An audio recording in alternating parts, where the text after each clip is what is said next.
welcome to Highmark Stadium, where the greatest comeback in NFL history unfolded on a cold January afternoon in 1993. The Buffalo Bills were getting absolutely demolished by the Houston Oilers, trailing 35-3 in the third quarter. Most fans had already headed for the exits, but backup quarterback Frank Reich had other plans. In just 28 minutes of game time, Reich orchestrated the impossible, throwing for 4 touchdowns and leading Buffalo to score 38 unanswered points. The Bills forced overtime with a 32-yard field goal, then won it 41-38 on the Steve Christie's kick. The Hard Rock Stadium, home of the Miami Dolphins, witnessed one of the biggest upsets in NFL history on December 2, 1985. The Chicago Bears rolled into Miami with an 11-0 record, looking absolutely unstoppable. They had the best defense in football, led by Mike Singletary and Richard Dent, and seemed destined for a perfect season. But Dan Marino had something to say about that. In front of a Monday Night Football audience, Marino threw for 270 yards and 3 touchdowns, picking apart the vaunted Bears defense. The Dolphins jumped to a 31-10 halftime lead and never looked back, winning 38-24. This game ended Chicago's perfect season dreams and remains the only regular season loss for what many consider the greatest team in NFL history. In Miami, perfection came to die. Gillette Stadium, home of the New England Patriots, has seen plenty of legendary moments, but none more defining than the 2004 AFC Championship game. Snow was falling, the temperature was brutal, and Peyton Manning was bringing his record-breaking Colts offense to Foxborough for a chance at the Super Bowl. But this was Tom Brady and Bill Belichick's house. The Patriots defense intercepted Manning 4 times, including a crucial pick by Ty Law that was returned for a touchdown. Brady managed the game perfectly in the treacherous conditions, throwing for 237 yards and a touchdown. The 24-14 victory sent New England to their second Super Bowl in 3 years and established Gillette Stadium as a fortress. Manning's playoff struggles in New England became legendary, and this snowy afternoon showed why the Patriots dynasty was built on defense and clutch performances. MetLife Stadium, now home to both the Jets and Giants, wasn't built yet, but this game at Giants Stadium created the legend that would carry over. December 29, 2007, the New England Patriots came in with 15 wins and no losses, needing just one more win to complete the first perfect regular season since 1972. The Giants had already clinched their playoff spot and were resting key starters, but New York's backups and reserves nearly pulled off the upset of the century. Led by backup quarterback David Carr and a relentless pass rush, the Giants took a 28-16 lead in the fourth quarter. Tom Brady and the Patriots rallied back for a 38-35 victory, completing their perfect regular season. But this game served as a preview. These same Giants would meet the Patriots again 5 weeks later in Super Bowl 42 and finish the job, ending New England's perfect season when it mattered most. M&T Bank Stadium, home of the Baltimore Ravens, became a fortress during the Ravens' legendary 2000 Super Bowl run, but no game was more dominant than their divisional playoff demolition of Denver. The Ravens' defense, led by Ray Lewis and featuring Ed Reed, Rod Woodson, and Chris McAllister, was absolutely suffocating. Baltimore shut out the Broncos 21-3 in a performance that redefined defensive dominance. The Ravens intercepted 5 passes, including 2 pick sixes, and held Denver to just 177 total yards. Ray Lewis was everywhere, making tackles, forcing turnovers, and delivering his signature pregame speech that had the entire stadium shaking. This wasn't just a win, it was a statement that the Ravens' defense was historic. They would go on to allow just 23 points in 4 playoff games, capping one of the greatest defensive seasons in NFL history with a Super Bowl championship.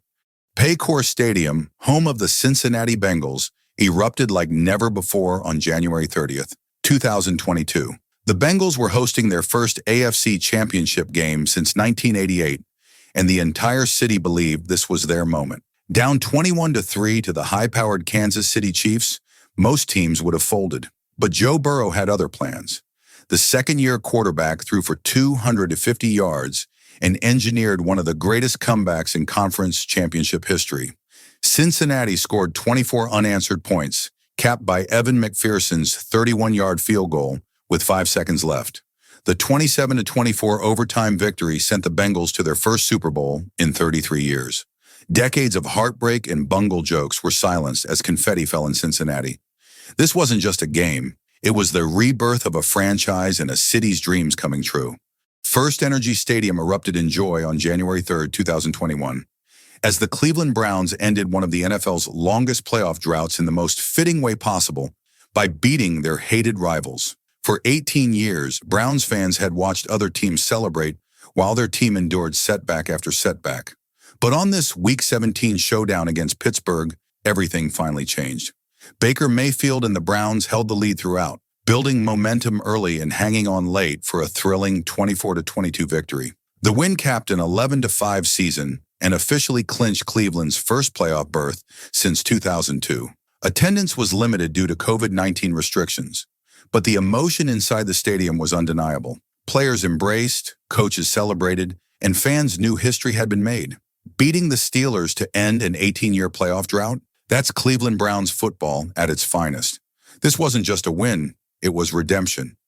Acrisure Stadium was called Heinz Field in 2008 when the AFC Championship between the Steelers and Ravens was held. This stadium has hosted many unforgettable moments, but none bigger than this game.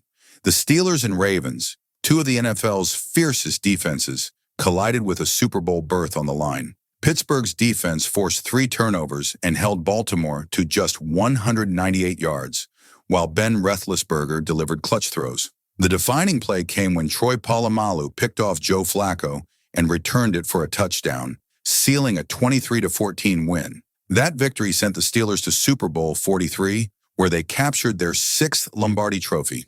Defense won titles in Pittsburgh, and this game proved it. NRG Stadium, then called Reliant Stadium, exploded with emotion on January 7, 2012, as the Houston Texans finally reached the promised land. After 10 seasons of existence, the franchise had never won a playoff game until this magical Saturday afternoon against Cincinnati. The entire city of Houston had waited for this moment, and their young team was ready to deliver. Arian Foster dominated on the ground with 153 rushing yards and 2 touchdowns. While the Texans' defense suffocated the Bengals' offense, Houston jumped out to a 31-10 lead and never looked back, cruising to their first playoff victory in franchise history. When the final whistle blew, players and fans celebrated like champions, knowing Houston had finally arrived on the NFL stage. J.J. Watt was dancing, fans were crying tears of joy, and NRG Stadium was shaking. This wasn't just a win, it was validation that Houston belonged among the NFL's elite. The Texans had officially arrived. Lucas Oil Stadium wasn't built yet, but this legendary game at the RCA Dome created the foundation for Colts glory. On January 21, 2007, Peyton Manning and the Colts faced Tom Brady and the Patriots with a trip to the Super Bowl on the line. Early on, it looked like the same old story. New England jumped out to a 21-3 lead, and Indianapolis trailed 21-6 at halftime. Manning's critics were ready to say he couldn't win the big one. But the second half told a different story. Manning carved up the Patriots' defense, throwing for 349 yards and leading drive after drive. Dallas Clark made clutch grabs, Reggie Wayne came up big, and Joseph Addy powered in the game-winning touchdown with just over a minute left. Final score, Colts 38, Patriots 34. The comeback was complete, the largest in conference championship history. And with it, Manning finally punched his ticket to Super Bowl 41. Where he would win his first ring. In that moment, the RCA Dome shook, and Peyton Manning's legacy was forever changed. TIAA Bank Field witnessed one of the greatest comebacks in NFL playoff history on January 14, 2023. The Jacksonville Jaguars trailed the Los Angeles Chargers 27-0 in the second quarter, as many fans started to head for the exits. It looked like another disappointing end to a promising season. But Trevor Lawrence had other plans. The Jags outscored LA 24-3 in the final 31 minutes, mounting the 3rd largest comeback in NFL playoff history. Riley Patterson hit one of the biggest field goals in franchise history as time expired to send the Jaguars past the Chargers 31-30. The stadium erupted as fans who had left came running back to celebrate. Down 27 points, Jacksonville had pulled off the impossible. This wasn't just a comeback, it was a statement that the Jaguars were back among the NFL's elite, completing one of the most improbable playoff victories ever witnessed. Nissan Stadium, then called Adelphia Coliseum, witnessed the most famous play in NFL history on January 8, 2000. The Tennessee Titans trailed the Buffalo Bills 16-15 with just 16 seconds remaining in their AFC wildcard playoff game. Steve Christie's 41-yard field goal had put Buffalo ahead, and fans were stunned. But the Titans had one more miracle left. On the ensuing kickoff return, a play called home run throwback unfolded perfectly. Lorenzo Neal blocked, Frank Wycheck caught the kickoff and threw a lateral pass across the field to Kevin Dyson, who ran 75 yards for the game-winning touchdown. The Music City Miracle is consistently ranked among the greatest plays in NFL history. In 16 seconds, the Titans went from playoff elimination to advancing to the divisional round. This wasn't just a touchdown. It was magic that launched Tennessee all the way to Super Bowl 34 and created the most iconic moment in franchise history. Empower Field at Mile High, then called Invesco Field, opened with historic significance on September 10, 2001.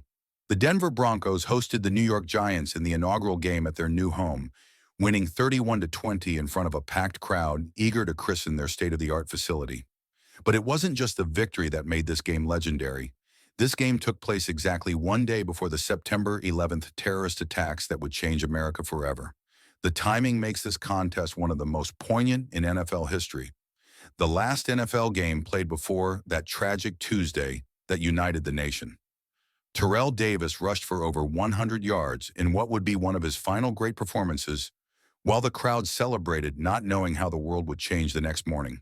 The stadium opened with joy and excitement, capturing a moment of American innocence that would be remembered forever. Arrowhead Stadium is known for its loud fans and reached a record sound level of 142.2 decibels in 2014. The game played on January 20, 2019, was almost as loud as the Kansas City Chiefs hosted their first AFC Championship game in 26 years. Patrick Mahomes and the high-powered Chiefs offense faced Tom Brady and the defending champion New England Patriots in a clash for the ages. In a back-and-forth thriller, Mahomes threw for 295 yards and 3 touchdowns, matching Brady throw for throw in freezing conditions. The game went to overtime tied 31-31, where the Patriots won the coin toss and scored first under the old playoff rules. Though Kansas City lost 37-31, this game announced Mahomes as the future of the NFL and proved Arrowhead could host the biggest games. The crowd noise was so deafening that it registered on seismic equipment. 1 year later, Mahomes would return to lead the Chiefs to their first Super Bowl in 50 years. But this game showed the world that Kansas City was ready for greatness. Allegiant Stadium witnessed pure drama in its second season on January 9, 2022. The Las Vegas Raiders and Los Angeles Chargers entered their final regular season game, with both teams needing a winner tie to make the playoffs. A tie would have advanced both teams. What unfolded was one of the most thrilling season finales in NFL history. The game went to overtime tied 29-29, with everything on the line. Derek Carr threw for 186 yards while Justin Herbert matched him with 383 yards passing in a quarterback duel. Daniel Carlson's 47-yard field goal in overtime gave the Raiders a 35-32 victory and their first playoff berth since 2016. The stadium erupted as players celebrated reaching the postseason in their new Las Vegas home. For a franchise that had moved twice in recent decades, this moment represented stability and hope in the desert, officially announcing the Raiders' arrival in Sin City. SoFi Stadium experienced its most magical moment on January 30, 2022, as the Los Angeles Rams hosted the San Francisco 49ers in the NFC Championship game. The Rams had built this $5 billion stadium with dreams of hosting a Super Bowl, and they were one win away from that reality. Matthew Stafford threw for 337 yards and 2 touchdowns, finally breaking through in the biggest game of his career. Cooper Kupp had 11 receptions for 142 yards, adding to a brilliant season with this championship game performance. The 20-17 victory sent LA to Super Bowl 56, which they would host and win at their own stadium just 2 weeks later. The crowd was electric, the atmosphere was unmatched, and SoFi Stadium proved it could host the biggest games in football. This wasn't just an NFC championship. It was the moment the Rams' Hollywood ending began to take shape. Which game do you think is most legendary? Leave a comment and let us know. If you enjoyed this video, click the like button and subscribe to the channel for more football videos like this. Thanks for watching and see you in the next video.